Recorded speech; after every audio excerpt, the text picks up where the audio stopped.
The process of clarity is our first step in the simple process. You'll see on your handout again that it begins with clarity, it moves on to movement, and then we have alignment and focus. So let's look at clarity. And clarity starts, one of the authors in the book starts with a cemetery perspective. And that's a good place for us to start because if we're in a cemetery and we see the tombstones, and we see the dash that represents the life of the person, where you have the year that they were born, the day they were born, then a dash, and then the day that they died. That's a good perspective on seeing why we want to live as more missional Christians and live a more simple life. So in Psalms, you see there it says in Psalms 39, Lord, reveal to me the end of my life and the number of my days. Let me know how short-lived I am. Now, if you will take time right now to just write on the next section what you think, based on averages, your life expectancy is in the number of days. Now, I've done some research on this, and I know the expected lifetime, and I know the birth dates of the people participating, and I've done these calculations for you. But just go ahead and take a second and just give a guess there as to how many days you're expected to live, how many days you have lived, and then if you do the math, it'll determine how many days that you have left to live. So once you've taken a few seconds to think about that, you can turn to the page 4 of this handout, and your name should be listed there, and your days should be numbered on there. Now, obviously, averages don't tell, and God only knows how many days we have to live. But the Bible does say that those days were foreordained and established for us.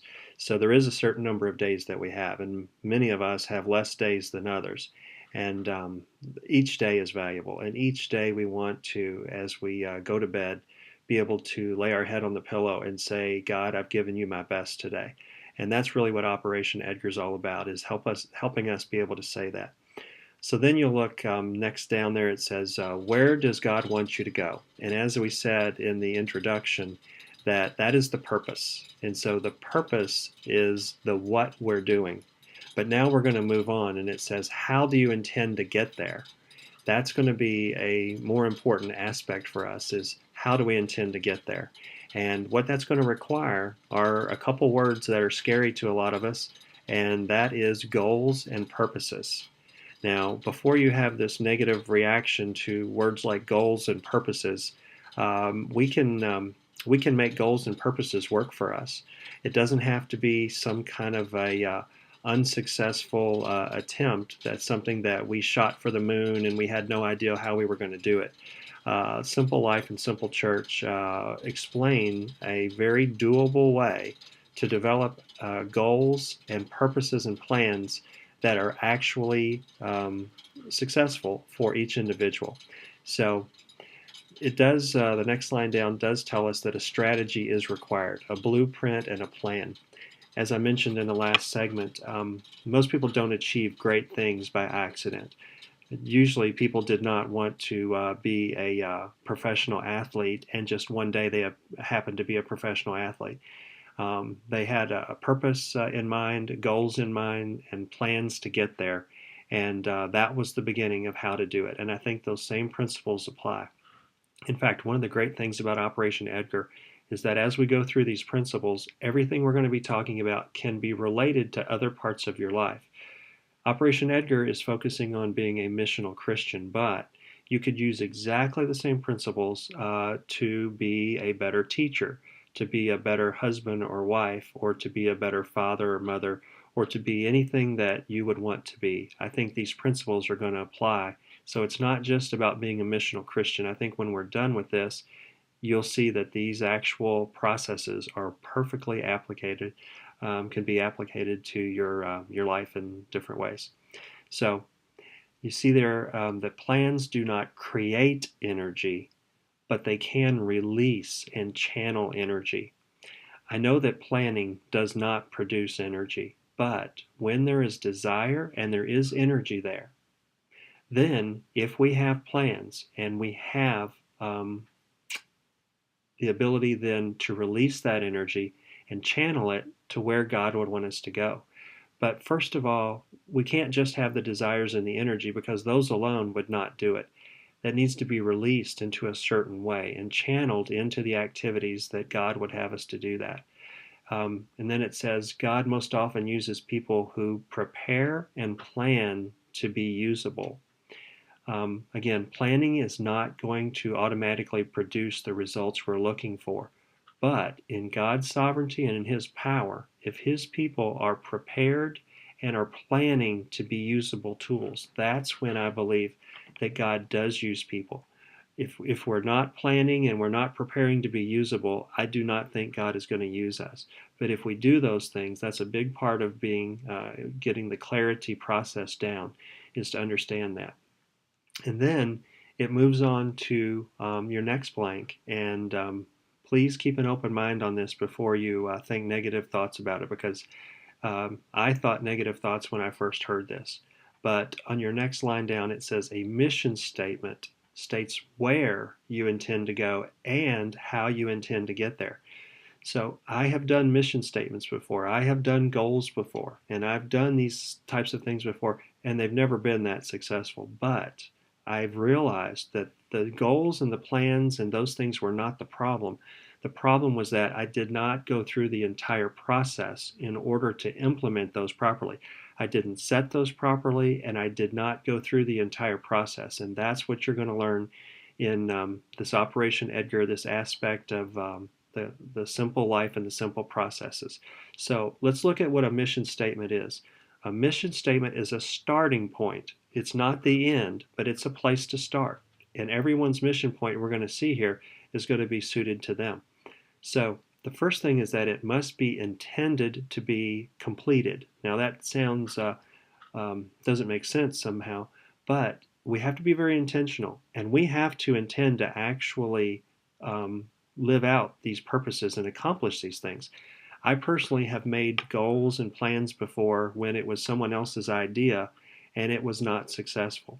It wasn't harmful, but it wasn't successful. But as I said, I know now that I was on the right track. I just did not have the right tools to complete this process, and that's what I hope we're going to be given here. So it says that we need to be intentional for these things to be completed. It needs to be intended to be completed. And number two is a plan to make progress and a process.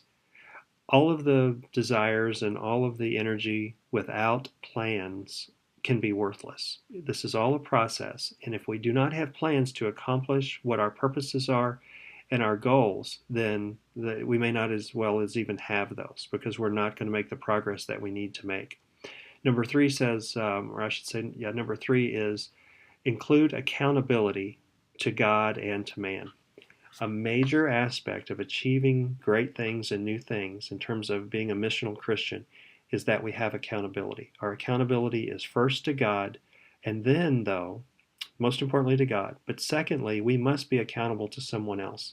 Someone else needs to know what it is that we're trying to do, where we feel God is leading us, and how we feel God is leading us. And then that we have a relationship with someone that we are actually going to continue through this process to be held accountable, because these are things that we feel God leading us to do. And we need to be able to share that with other people so that they can help us be accountable. Things like diets and other things. With no accountability, they're not going to be successful. But if we have this accountability, it definitely can be successful. And then finally, number four says that it's going to be unique to each person.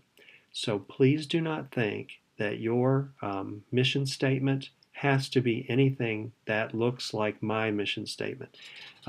For example, in my mission statement, I said that I'm going to get up 1 hour earlier. Well, I know there are people that get up earlier than me. That may not be something that they need to do.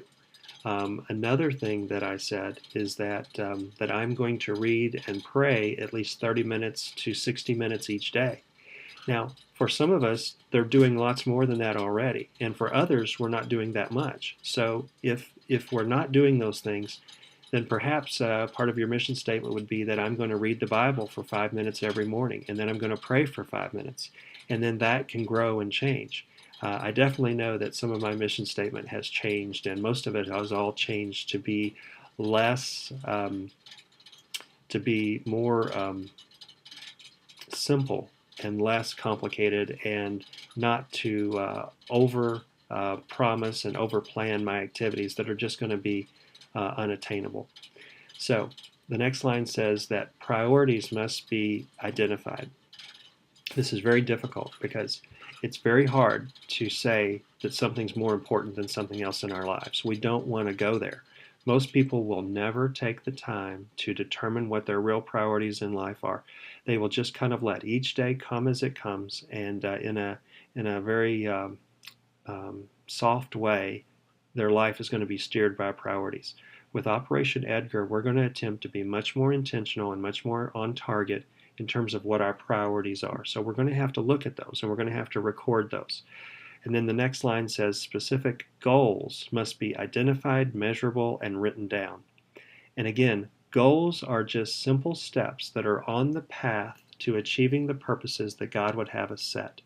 Goals can be very simple. They can be daily goals, and then they can be weekly and monthly goals. But we have to set goals. If we do not have goals, then we are probably not progressing on the path that we should be to where we want to be. And so then when we take the specific goals, then we have to look at our current activities. Well, they must be identified.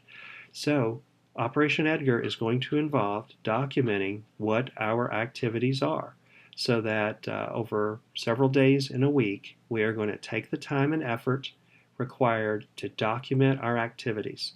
And what this is going to set up is a wonderful thing. We are then going to take our priorities and our activities, and we're going to compare those. And for most of us, we're going to find a pretty significant difference. And we're going to try then to take steps to move in the direction of achieving our goals and our purposes. So the bottom line on the page says the difference between our priorities and our activities must be compared and then adjusted. So this is going to be looking at our lives. It's going to be looking at where we are intending to go, where every day our life is taking us, and then we're going to see if there are any adjustments that can be made to move on in this step of clarity. So that is the basics of what clarity is about, and our next subject will be creating movement towards achieving the purposes and the goals that God would have us set.